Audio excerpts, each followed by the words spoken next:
নিয়ে আপনারা রাজপথে নেমেছেন। গোটা বিশ্বজুড়ে প্রতিবাদের ঝড় উঠেছে।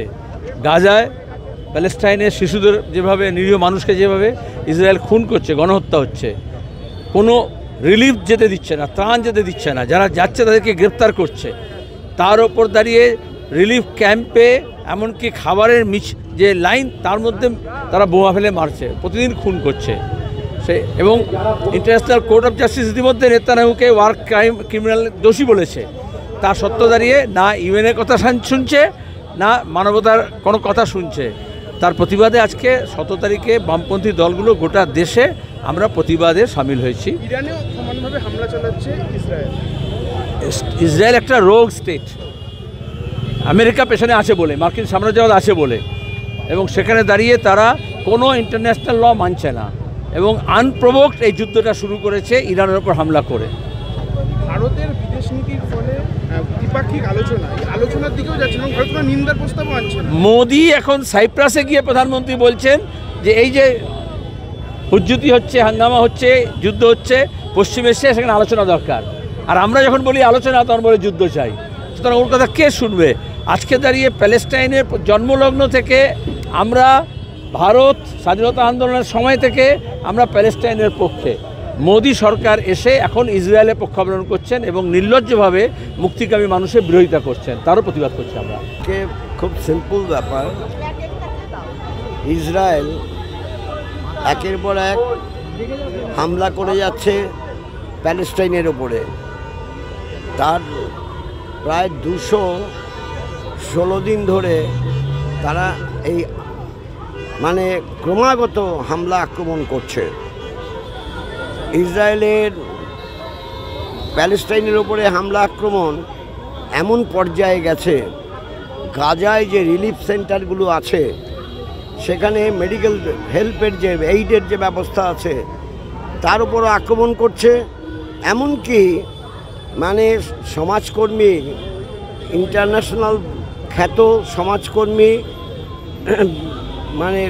গ্রেটা থুনবার্গ যখন ফ্লোটিলা জাহাজ নিয়ে যাচ্ছে, সেখানে বুভুক্ষু মানুষ, নিরন্ন মানুষ, তাদেরকে খাদ্য সরবরাহ করা, মেডিসিন সরবরাহ করা, তাকেও আটকে দিয়েছে। আটকেছে কোথায়? আটকেছে ইন্টারন্যাশনাল সীমানায়। নিজের দেশ থেকে জলের সীমানা, নিজের দেশ থেকে জলের যে সীমানা তার বাইরে আন্তর্জাতিক সীমানায় তাকে ঘিরেছে, ধরেছে সবাইকে, ইনক্লুডিং গ্রেটা থুনবার্গ। তাকে জোর করে নিয়ে যে তেল আবিব থেকে প্যারিসে পাঠিয়ে দিয়েছে। এই যে বোমবেটিগিরি, এই বোমবেটিগিরি, তার প্রতিবাদ করতে সারা দেশে আজকে 5টা পার্টি, রাজনৈতিক দল, CPI, CPIM, CPIML liberation, RSP, forward block, তারা সারা দেশেই এই কর্মসূচি পালন করছে। তারই অঙ্গ কলকাতা মহানগরী, যে মহানগরীতে ইয়াসের আরাফাতকে সম্বর্ধনা দেওয়া হয়েছিল, সেখানে আমরা আজকে এর প্রতিবাদে বিক্ষোভ মিছিলে সামিল হয়েছি। প্যালেস্টাইনের হামলা আক্রমণ নির্বিবাদে করার পর এখন প্যালেস্টাইনেও করছে, আবার ইরাকের ওপরও হামলা শুরু করেছে। যেভাবে ইরাকে হামলা করেছে রাত্রিবেলা 2 দিন আগে, যাই হোক, ইরাকে হামলা আনওয়ান্টেড হামলা, সেখানে ইরানে হামলা আনওয়ান্টেড হামলা। ইরানে যেভাবে আণবিক খ্যাত বিজ্ঞানী, অ্যাটমিক এনার্জির সংগঠনের কর্মকর্তা, তাদেরকে হত্যা করেছে। বিজ্ঞানী হত্যা করা এ তো সাংঘাতিক ব্যাপার। অন্যদিক থেকে তাদের যেখানে আর্মির সেনারা ছিল, সেনা অধ্যক্ষ ছিল, সেখানেও হামলা করেছে, খুন করেছে। যেভাবে ইরানের ওপরে হামলা আক্রমণ হচ্ছে, এতে এখন মনে হচ্ছে যে সারা মধ্যপ্রাচ্যে যুদ্ধ ছড়িয়ে যাওয়ার সম্ভাবনা দেখা দিচ্ছে। আমেরিকা যদি সরাসরি যুদ্ধে জড়িয়ে যায় তাহলে কি অদূরে তৃতীয় বিশ্বযুদ্ধের সম্ভাবনা রয়েছে?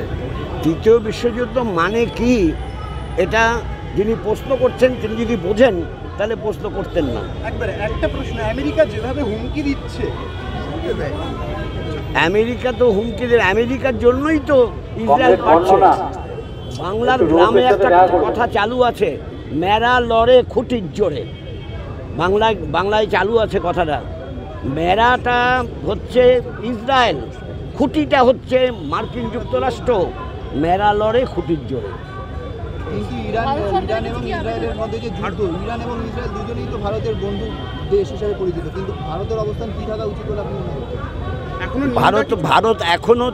ভারত এখনো মুখে আঙুলটা দিয়ে বসে আছে। এখন আঙুল দিয়ে বসে থাকার সময় না, কথা বলা উচিত। কথা কও, কিছু তো কও, সেটা বলছে না। ঠিক আছে, থ্যাংক ইউ।